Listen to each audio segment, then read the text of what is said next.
Hi friends, నేను మీ నవీన్. ఈరోజు video వచ్చేసి ఓటింగ్ అనాలిసిస్ చేస్తున్నాం. అంటే మనకు అంత తెలియదు, కాకపోతే సోర్సెస్ వల్ల తెలిసింది ఏంటంటే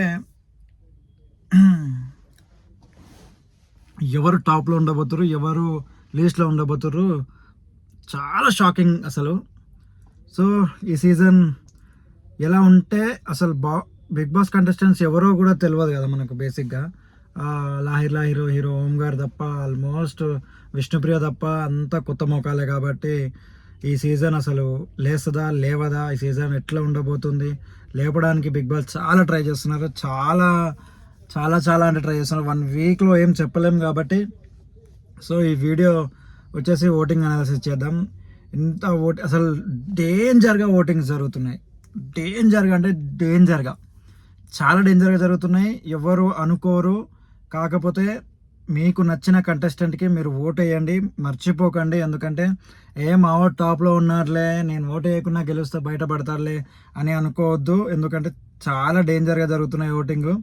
సో మీరు మాత్రం ఓటింగ్ వేయకుండా ఉండకండి, మీ ఫేవరెట్ కంటెస్టెంట్ని గెలిపించుకోండి. ఇది మాత్రం క్లారిటీగా చెప్తున్నా. సో నామినేషన్లో ఉన్న 6 పేర్లు ఎవరెవరంటే శేఖర్ భాష, బేబక్క, పృథ్వీరాజ్, నాగమణికంఠ, విష్ణుప్రియ, సోనియా. సో వీళ్ళ 6 నామినేషన్స్ ఉన్నారు. సో బిగ్ బాస్ ఒకటి ఏంటంటే ఈ ఈ వీక్ నాకు నామినేషన్స్ ఉండవేమో అని నాకు డౌట్ వస్తుంది. ఎందుకు తెలుసా? చీఫ్లని నామినేషన్ చేయొద్దు అని చెప్పిండు బిగ్ బాస్. ఇంకోటి ఎవరికి ఇమ్యూనిటీ లేదు అని చెప్పిండు. సో నాకు అక్కడ డౌట్ వస్తుంది, ఈ వీక్ నామినేషన్ ఉండకపోవచ్చు, ఫస్ట్ వీకే కదా, నామినేషన్ పెట్టకపోవచ్చు అని నా డౌటు. సో ఇవి ఇంకోటి ఏంటంటే హౌస్ మొత్తము గ్రూప్ గేమ్ ఆడుతున్నారు అని అనుకుంటున్నారు విష్ణుప్రియ, ప్రేరణ, మన నిఖిల్ని.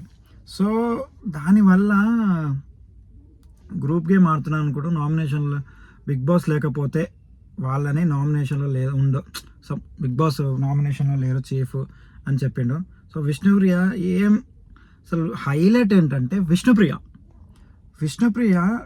బిగ్ బాస్లో జస్ట్ ఎంజాయ్ చేస్తుంది ఇప్పటి మటుకు. బయట ఉన్న విష్ణుప్రియ, లోపల ఉన్న విష్ణుప్రియ చాలా డిఫరెంట్. మీకు ఆల్రెడీ వీడియోలు చెప్పాను, చాలా డిఫరెంట్. గేమ్ ఆడడం లేదు. నాకైతే అనిపిస్తుంది గేమ్ అయితే ఆడలేదు.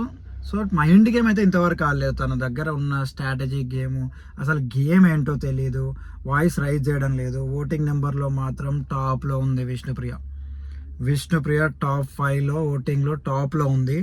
ఇది మాత్రం నిజం. ఎందుకంటే చూడండి, విష్ణుప్రియకి ఫాలోవర్స్ ఉన్నారు, చాలామంది ఫాలోవర్స్ ఉన్నారు. బయట విష్ణుప్రియ ఈజీ అనమాట. విష్ణుప్రియకి చాలామంది ఫాలోవర్స్ ఉన్నారు. ఈజీగా తను టాప్ 5 కంటెండర్. తను వాయిస్ రైజ్ చేసి తను ఫైట్ చేస్తే టాప్ 5 కంటెండర్. ఇది మాత్రం నిజం.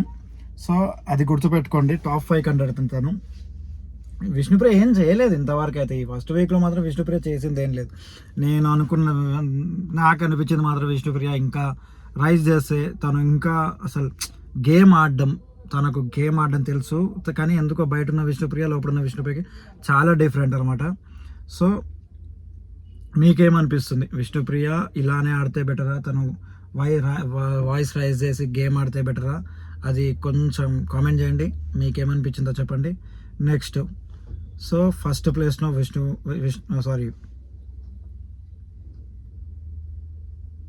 సో టాప్ 1లో ఓటింగ్లో ఉన్నది విష్ణుప్రియ చెప్పడం మర్చిపోయాను. విష్ణుప్రియ టాప్ 1లో ఓటింగ్లో ఉన్నది. అసలు ఎవరు షాక్ అవుతారు. అసలు విష్ణుప్రియ చేసిందేం లేదు, అలా ఇలా టాప్ 1లో ఉంటుంది అనుకుంటారు. నేను షాక్ అయ్యాను. సో సోర్సెస్ వాళ్ళు తెలిసింది. టాప్ 2లో వచ్చేసి పృథ్వీరాజ్ ఉన్నాడు. విష్ణుప్రియకి పృథ్వీరాజ్కి 5-10% ఓటింగ్ డిఫరెన్స్ ఉంది. అందుకే చెప్తున్నా, ఓట్ వేయండి కంపల్సరీ. మీకు నచ్చిన కంటెస్టెంట్కి ఓట్ వేయండి, ఖచ్చితంగా వేయండి. నెక్స్ట్ టాప్ 2లో నేను షాక్ అయ్యాను ఈ విషయంలో. టాప్ 2లో పృథ్వీరాజ్ ఉండడం, కానీ కొన్ని విషయాలలో పాజిటివ్లో ఉన్నాడు పృథ్వీరాజ్. బేబక్క మీద అరిసి తను ఒక 5-6 టైమ్స్ కాలు మొక్కడం జరిగింది. సో అది పాజిటివ్ థింగ్. చాలా మటుకు పాజిటివ్ వచ్చింది పృథ్వీరాజ్కి. సో దాని తర్వాత ఇంకో పాయింట్ వచ్చేసి కన్నడ సీరియల్ యాక్టర్ కదా తను. సో మిగతా సీరియల్ యాక్టర్స్ నామినేషన్లో లేకపోయేసరికి ఓటింగ్ తనకు బీభత్సంగా, అసలు డేంజర్గా బీభత్సంగా ఓటింగ్ పడుతుంది పృథ్వీరాజ్కి. సో ఇది గుర్తుపెట్టుకోండి, ఎందుకంటే చాలామంది అనుకుంటున్నారు ఏంటంటే మావాడు టాప్లో ఉన్నాడు, ఈజీగా ఈసారి నామినేషన్ నుంచి బయటకు వస్తారు, మా మా ఫేవరెట్ కంటెస్టెంట్ టాప్లో ఉన్నారు అని అనుకుంటారు. కాకపోతే ఫేవరెట్ కంటెస్టెంట్ టాప్లో ఉన్నారు అనుకోకండి, ఓటింగ్ మాత్రం వేయండి. సో థర్డ్ ప్లేస్ వచ్చి మణికంఠ. ఇది చూసారా సార్? థర్డ్ ప్లేస్ వచ్చి మణికంఠ. ఎవరైనా ఎక్స్పెక్ట్ చేశారా థర్డ్ ప్లేస్లో మణికంఠ ఉంటారని? ఓటింగ్లో టాప్ 3లో ఓటింగ్లో థర్డ్ ప్లేస్ వచ్చి మణికంఠ. ఎందుకంటే సింపతి యాంగిల్ చాలా బెటర్గా వర్కౌట్ అయింది, చాలా ఈజీగా వర్కౌట్ అయింది. అసలు అసలు ఎవరు అనుకోలేదు, చాలా అసలు ఎవరు ఊహించలేదు. ఎవరు టాప్ 3లో మణికంఠకు ఓటింగ్ ఉంటుందని ఊహించారు. అసలు ఆ అబ్బాయి బిగ్ బాస్లో అసలు ఉండకపోవచ్చు ఈ వీక్ తర్వాత. ఎంత ఏడ్చి నాకు ఏమవుతుంది, నేను భయపడుతున్నా, తన లైఫ్ గురించి చెప్పి సింపతి యాంగిల్, మన తెలుగు వాళ్ళు సింపతి యాంగిల్కి పడిపోతారు. అది మాత్రం నిజం. తెలుగు వాళ్ళు సింపతికి పడిపోతారు, తన బాధకు సింపతికి పడిపోతారు. సో అది క్లియర్గా చాలా బాగా యూజ్ అయింది మణికంఠకు, చాలా బాగా యూజ్ అయింది తన బ్యాక్గ్రౌండ్. పాపం మణికంఠ లైఫ్లో జరిగింది అందరికీ బాధ అనిపించింది. సో ఈ వీక్ తనని సేవ్ చేద్దామని జనాలు అనుకుంటున్నారు. సో అసలు ఎవ్వరు ఎక్స్పెక్ట్ చేయండి థర్డ్ ప్లేస్లో మణికంఠ ఉన్నాడు. క్లారిటీ వచ్చిందా? క్లారిటీగా అందుకే చెప్తున్నా, ఓటింగ్ వేయండి. సో ఫోర్త్ ప్లేస్ వచ్చి సోనియా ఫోర్త్ ప్లేస్ ఎందుకు ఉంది అంటే తన గేమ్ బాగుంది, కాకపోతే తన నోతి దురుసు, కోపం, యాటిట్యూడ్, ఎటకారం అవి తగ్గించుకుంటే మాత్రం టాప్ 5లో ఉంటుంది సోనియా. అవి తగ్గించుకుంటే టాప్ 5లో సోనియా ఉండబోతుంది.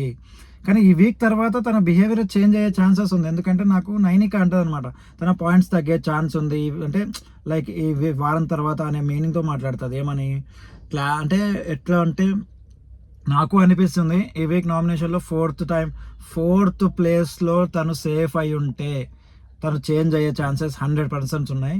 100% ఖచ్చితంగా ఉన్నాయి. ఎందుకంటే చేంజ్ అయితే మాత్రం తను టాప్ 5లో నెంబర్ 1 కంటెండర్గా అవుతుంది, ఖచ్చితంగా కంటెస్టెంట్ అవుతుంది. టాప్ 5లో నెంబర్ 1 కంటెస్టెంట్ తను అవుతుంది పక్క, అది మాత్రం నా అభిప్రాయం.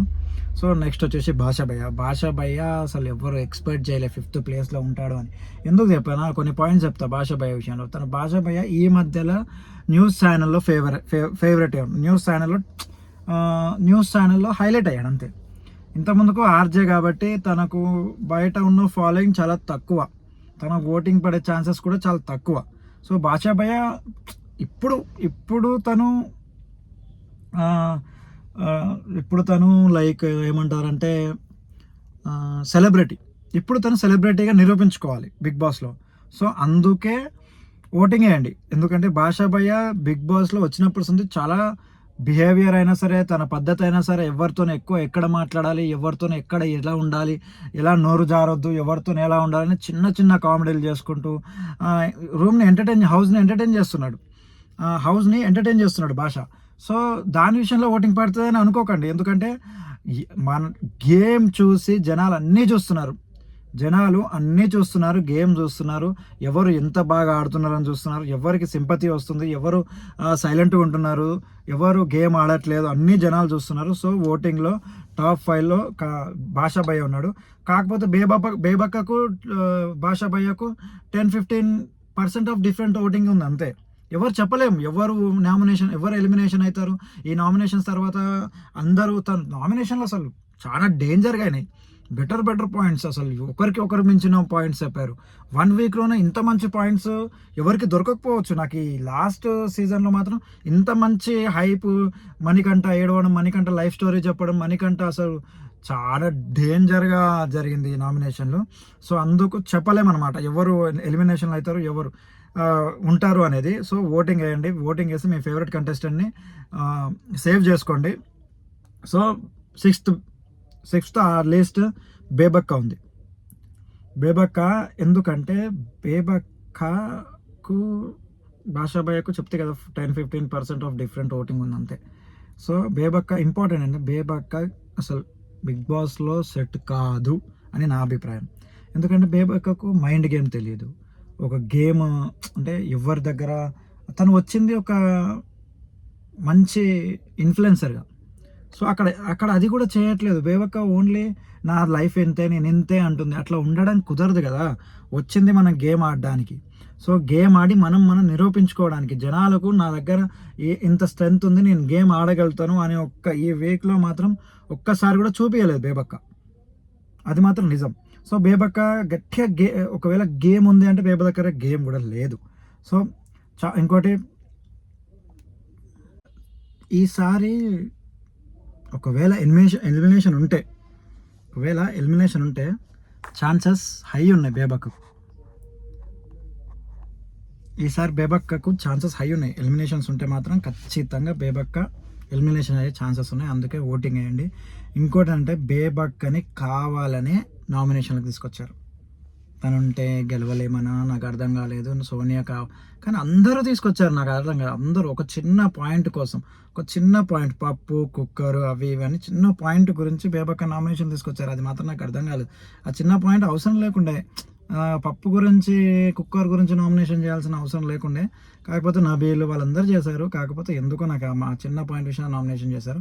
ఒక పాయింట్ వచ్చేసి ఇక నబీల్ ఒకటే కరెక్ట్ పాయింట్ చెప్పాడు. నాకు అనిపించింది, అక్క మీరు గేమ్ ఆడట్లేదు, సైలెంట్గా ఉంటున్నారు, మనం ఆడడానికి వచ్చినాం అది ఇదని ఒక మంచి పాయింట్ చెప్పిండు. సో దాని తర్వాత వచ్చేసి ఇవన్నీ అన్అఫీషియల్ పోల్స్. క్లారిటీ అన్అఫీషియల్గానే ఇంత డేంజర్గా ఉంటే అఫీషియల్ పోల్స్ ఎంత డేంజర్గా ఉంటాయో ఒకసారి ఆలోచించండి. అంత డేంజర్గా ఓటింగ్ పడుతున్నాయి. సో ఇప్పటికి ఇంతే ఈ వీడియో. ఎందుకంటే ఇప్పటివరకు పోలింగ్స్ ఇలా ఉన్నాయి, అన్అఫీషియల్ పోల్స్. నెక్స్ట్ వీక్ ఏం జరుగుతుందో ఎవరికి తెలియదు. ఖచ్చితంగా ఓట్ వేయండి, మీ ఫేవరెట్ కంటెండర్ని సేవ్ చేసుకోండి. ఎందుకంటే ఎవరు ఎక్స్పెక్ట్ చేయరు ఈ వీక్ ఏం జరగబోతుంది అనేది. సో మనం కూడా ఎక్స్పెక్ట్ చేయలేము ఏం జరగబోతుంది. బయట చాలా దారుణంగా ఉంది. అన్అఫీషియల్ పోల్స్కి డిఫరెన్స్ ఉన్నాయి. సో ఖచ్చితంగా చూడండి, అసలు ఓట్ వేయండి. ఇప్పటికింతే ఈ వీడియో. లైక్ చేయండి, షేర్ చేయండి, సపోర్ట్ చేయండి. Thank you.